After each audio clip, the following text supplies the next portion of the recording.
Assalamu alaikum warahmatullahi ikhwani fillah. Leo tupo katika mwendelezo wetu wa mada tofauti tofauti, na leo nataka twende tukatazame maajabu yaliyojificha ndani ya mgomba wa ndizi.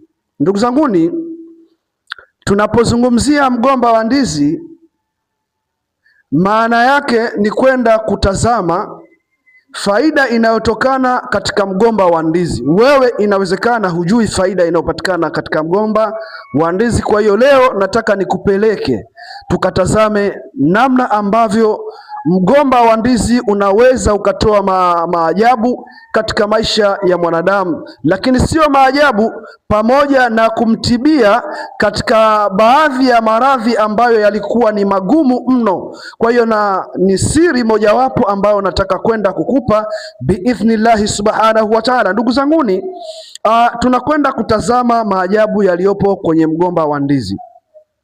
Huu mgomba wa ndizi una migawanyiko aina tatu. Mgomba wa ndizi una migawanyiko aina tatu.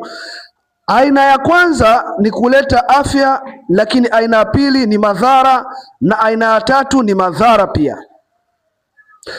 Kwa hiyo katika mgomba wa ndizi, napozungumzia mgomba wa ndizi ni jumla ya ule mgomba mzima wa ndizi, sawa, ambao ndani yake kuna kitu kama roho.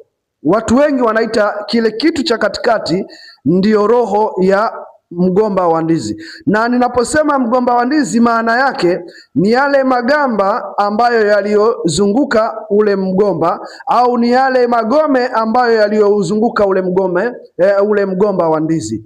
Ndani yake kuna kitu kipo katikati ya mgomba wa ndizi ambacho baadhi ya watu wanakiita ni roho. Wengine wanasema ndio roho ya mgomba wenyewe. Watu wamekuwa wanakwenda na tafsiri katika tafsiri tofauti tofauti.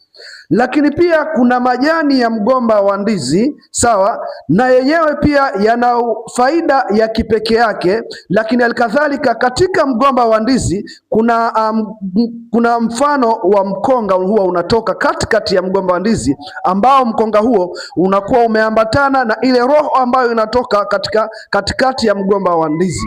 Kisha baada ya hapo ule mdizi unakuwa unakwenda unalala, ule mgomba unakwenda unalala, sawa, ule mkonga unakwenda unalala.